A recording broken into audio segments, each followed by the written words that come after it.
All right, joining us now is Molly Hemingway, Fox News contributor and editor-in-chief of The Federalist, and Charlie Hurt, Fox News contributor as well, and Washington Times opinion editor. Molly, as we report at the top, with the anger that Biden's DHS expects, that we've already seen after the leak of that draft Roe opinion, now Democrats seem to be setting the stage for a really dirty and some say potentially violent midterm election season. Yeah. Thoughts? I think that's true, and I think that we've seen that with Democrats for the last few cycles, how they have actually been able to use street violence as part of their agenda, their campaign agenda. And it's pretty clear that this leak and the response to it was designed to gin up outrage. I think they were frustrated that even with Texas essentially banning most abortions after a heartbeat is detected, or, for much of the pregnancy, and with everyone knowing that Roe is about to be overturned or believing that to be the case, they were upset that they weren't getting a huge amount of outrage from it. There's so much failure in the Democrat Party that they're resorting to trying to take that base, the people who really support abortion, and get them outraged just to get some excitement going for their party. But I don't think it's going to be anywhere near enough with the economy failing and so many other things failing in the country. Yeah, Charlie, you get the sense that they're hoping, like, okay, the Republicans went there on the big social issues, now we'll show them. Right. It's a big fizzle so far. I mean, they have the activist types out there, but I don't see it connecting at all. Yeah, and there's a lot of evidence that they're actually having to pay people to go out there to protest. Not that this isn't an important issue, but I think that most American people, wherever you come down on the issue of abortion, you believe that actually putting these questions in the hands of the electorate, of the American people, to pick their representatives to make laws, that's actually an eminently sensible way of dealing with an issue that has divided this country for 50 years, exactly because, as you point out every night, the justices ripped the decision away from the American people and put it in the hands of 9 unelected rogue justices.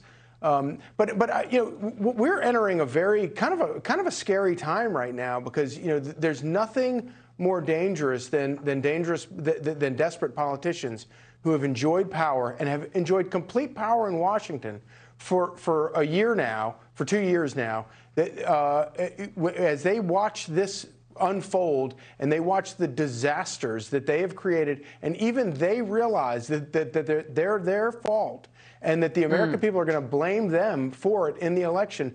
It's going to be pretty scary between now and November, I think. Now, over at MSNBC today, Molly, Donnie Deutsch, who is supposedly a big branding genius, he kind of said the quiet part out loud about what the Democrat strategy is going to be.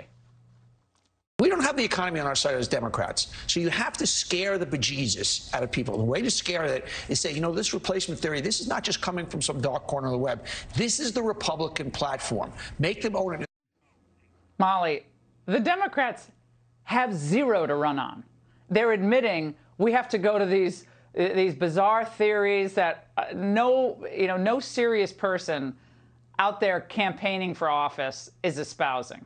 They want a secure border and a strong economy. Big deal. That's what most people want. Well, and it's Democrats who keep on saying that they're going to replace Republican voters with other voters. But it's actually really stupid that they thought that, demographic change would harm the Republican Party. Right now, the Republican Party is a multiracial, working-class party. It has made tremendous gains in recent years with a wide variety of Americans of different ethnicities and economic classes, because it's creating policies that are appealing to those people.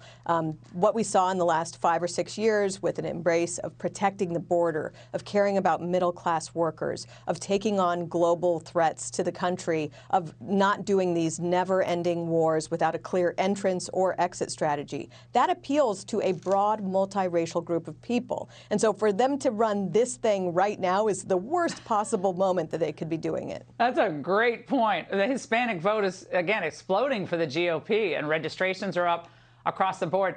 And, Charlie, I should say that there is a lot more from what we're calling Biden's 48 hours of hell, okay, that we didn't have time to get to. Oh, yeah. The pathetic use of the Buffalo tragedy to smear tens of millions of Americans. And, of course, late today, the city's mayor. Again, they're reeling from pain and suffering there, but he did make some astonishing remarks. Hate speech on social media and radicalizing people on social media has to end. Certainly that played a large part in this massacre that occurred in Buffalo, New York this past Saturday. Rhetoric that is inciting violence is already, we know that's not protected by the First Amendment, Charlie, but he had actually gone on in those comments to say that there should be no person who espouses that, basically online. Now, the problem is, how would that work exactly? What is hate speech to one person may not be hate speech to another, as we can see from these protests in the streets. Yeah.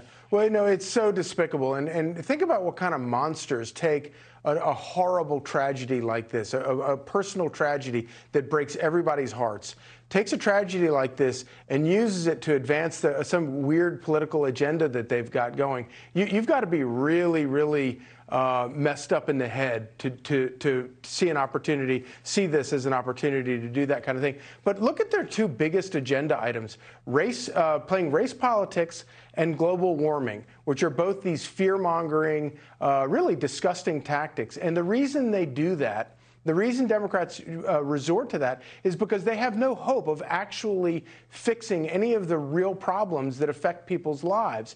And in fact, they've made them worse, and those things are a distraction from it. And going back to Molly's great point about the Republican Party today, you know, the reason so many Hispanic voters have come to the Republican Party is because they believe in a secure border, too. And think about this. How racist is it that you have an entire Democrat Party who believes, oh, you're a Hispanic voter, therefore you must love open borders? That's the most racist thing I've ever heard. Yeah. I know plenty of, I know plenty of Hispanic voters. They want a secure border as much as anybody else. You bet. Well, I want to get to this point about what Chuck Schumer said today, Molly, about one particular Republican senator. Watch.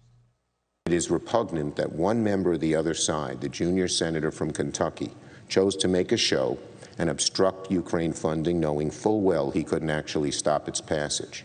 For Senator Paul to delay Ukraine funding for purely political motives is to only strengthen Putin's hand.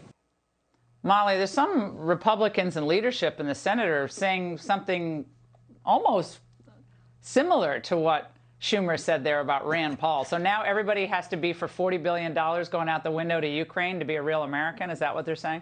Yeah, what Senator Paul wanted was, if we're going to spend this money for Ukraine, which is more than Biden even asked for, that there be just a modicum of accountability for how it's spent. This is a tremendous amount of money, and this is not the first tens of billions that we've sent to Ukraine. It is presumable that people who are pushing for an expansion of the war there will be asking for even more funds to come. And nobody's even debating how it's going to be spent, what accountability there will be, what is the strategy for how this money is to be used, and whether it's in Ukraine's best interest or this country's best interest to have this kind of escalation there.